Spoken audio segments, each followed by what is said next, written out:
we're going to learn about stress and why the government should not be stressing people out so much, and why we should be able to smoke marijuana, because reducing stress saves lives. You know, and I thought we were in the business of saving lives. You know, maybe that's just a quote. Maybe it's just a quote from a movie. But it doesn't sound like a bad idea. But I just wonder, are we really in the business of saving lives? Why? Because stress. Look at what it says right here. It says, a consistent sense of feeling pressured, overwhelmed over a long period of time. That's chronic stress. You know, I'm just checking how that looks. Anyways, Yale researchers back in the year 2000, January 31st of 2000, Yale researchers found that psychological stress can facilitate sudden death by increasing the chances of arrhythmias.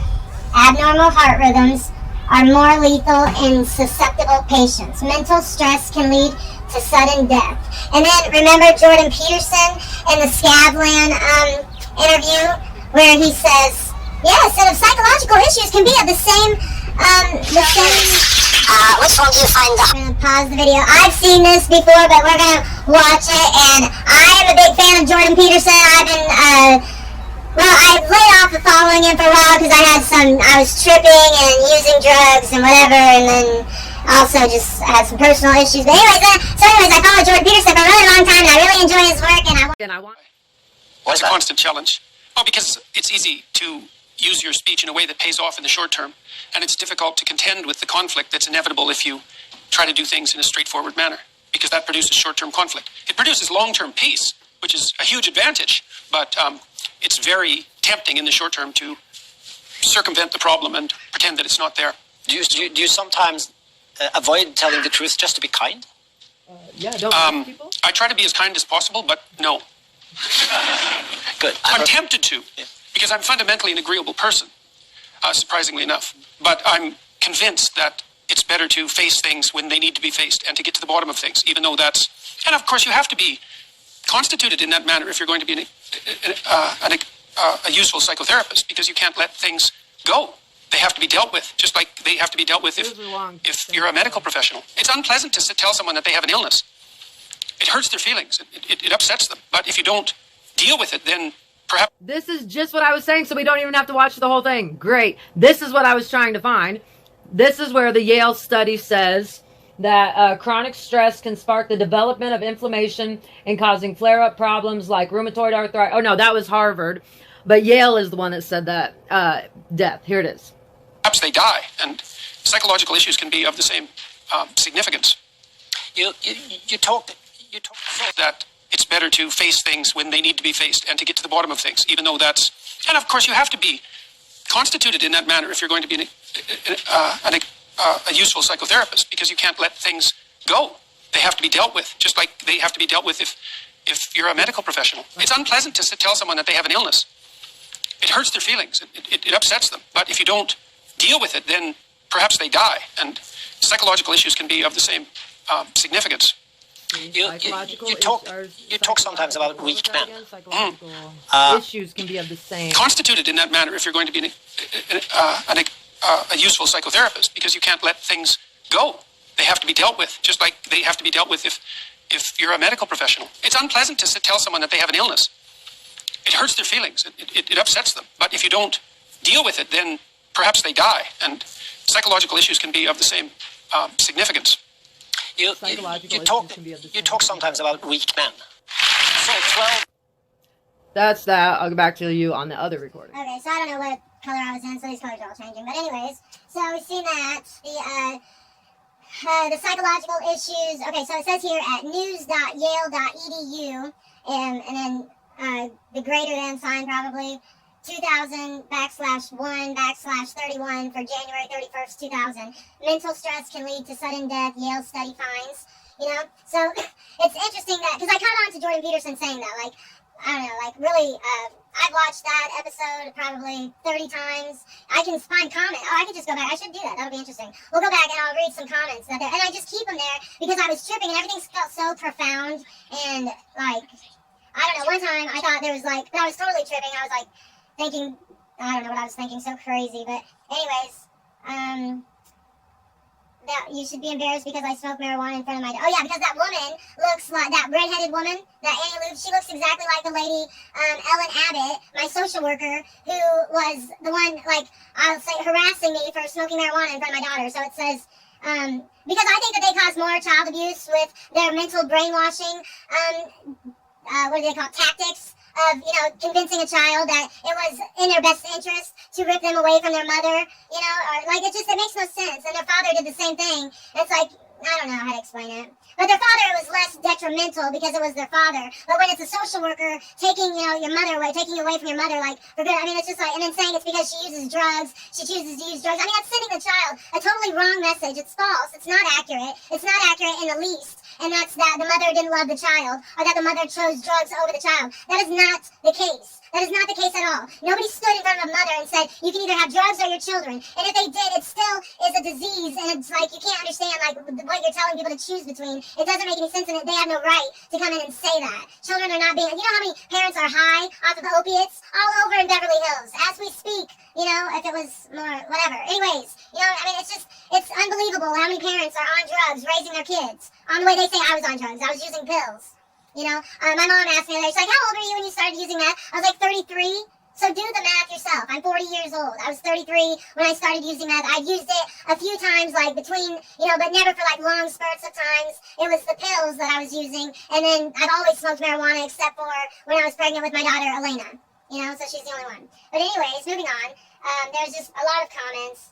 But they probably, anyways, I said, go ahead, bring my comments to my face, and I'll tell you what I am seriously mentally impaired because I'm pissed off about them stealing my children and acting as though I'm the one who is bad, so fuck you all and fuck you again. And I'm going to get to meditating on that button that blows up the entire planet. I'm going to start meditating on that. I'm going to start manifesting that, Anyway, so that's embarrassing. I'll go ahead and delete that comment. But at the time, I can sit here and smile about it. It's embarrassing. But I'm not embarrassed about the thing, because the next one, I'm embarrassed about it, of course, because it sounds retarded, but it's at the time, that's how I feel. I feel like when that type of shit wins, I feel like the world should just blow up, and that's how I feel. I mean, that's literally how I feel, and I don't know how to explain it. Like, is that like a terrorist? Maybe that's what put me on the terrorist watch list, but whatever, like, I'm not the one who gave me that type of attention. That's what they did, and that's what they've done my whole life, I got attention. There was in second grade when to show off for this girl who was decided to be my friend that day or whatever at school, I beat up on the kid that everybody made fun of. His name was Mark, and it's crazy because there's that song "Don't Laugh at Me" by Mark Wills. And anyways, and I got so much attention for it, like, oh my god, we couldn't believe you would do something like that because I was so quiet and shy and everything. And I feel like there's like fleas around here.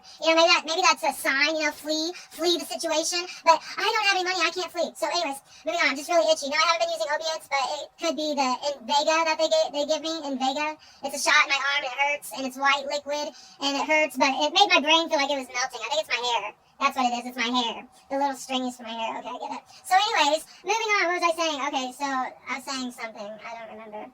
You know what's good when that happens? It's really good to take some CBD flour and have some CBD flour. I don't know if you guys have tried CBD flour, but I love CBD flour. It works for seizures, I heard. I don't know, I heard that though, but...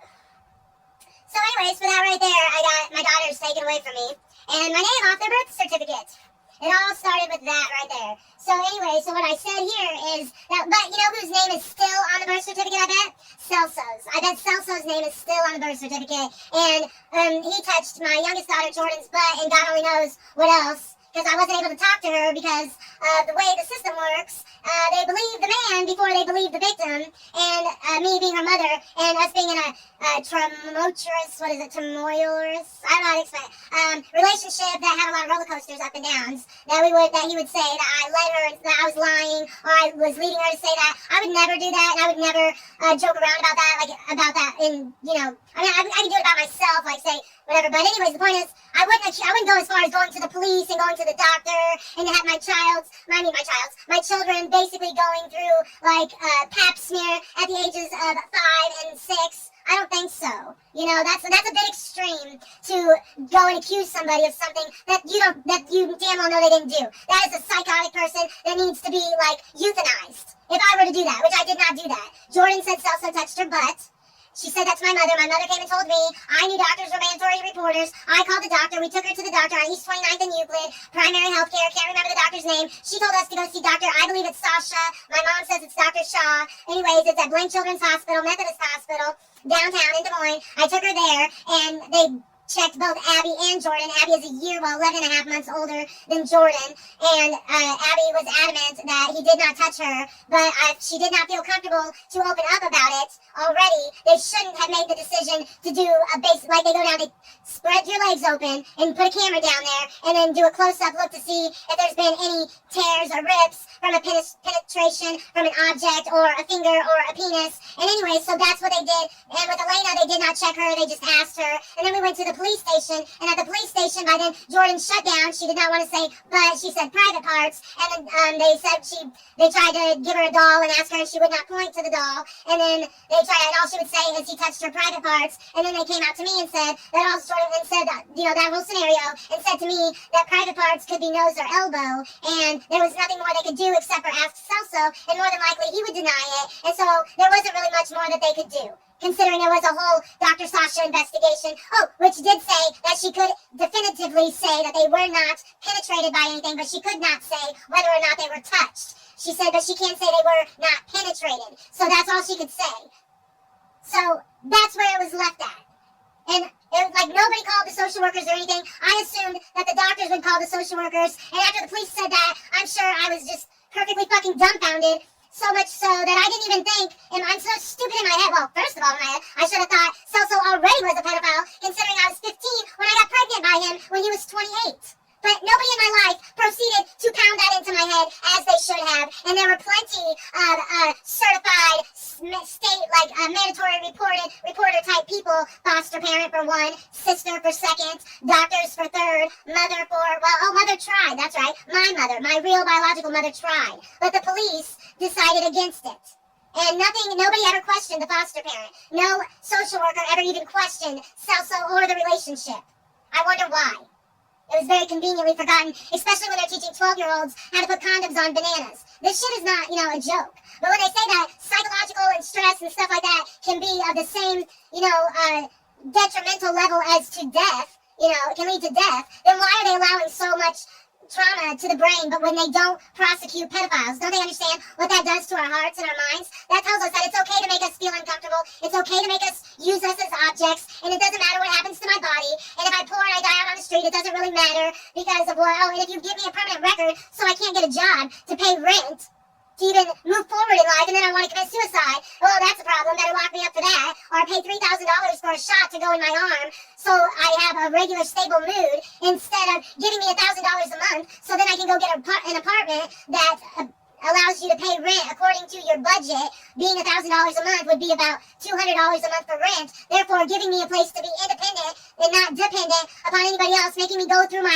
exorcism or freak out or toxic, self to get myself together by myself away from other people. So that way I didn't have to fight with another toxic boyfriend who's like upset about a dependent, toxic, damaged goods girl who's been sexually molested, who's never had that wound closed because the guy's never spent time behind bars or ever had a judge or never had any closure. Never had a judge say, yes, you're guilty of molesting Jessica Bailey and you deserve to go to jail for a certain amount of time and have a permanent record also stating there's another second-degree child sexual abuse charge on his record. But no, my sister didn't want to revisit that moment. Neither did my cousin Don. It was too uncomfortable. So these uncomfortable moments are going to outlast everything because then everybody's going to live, unless we're strong like Shannon and Don, and can just move past it and have a CIA life where we move on to Mrs. Doubtfire and play Mrs. Doubtfire or dress up Mrs. Doubtfire or be cheap disguise Mrs. Doubtfire or cheap run away from everything, not have to answer to a damn thing, but just sit on her high horse and not protect victims of sexual abuse or sexual assault, but instead protect the pedophiles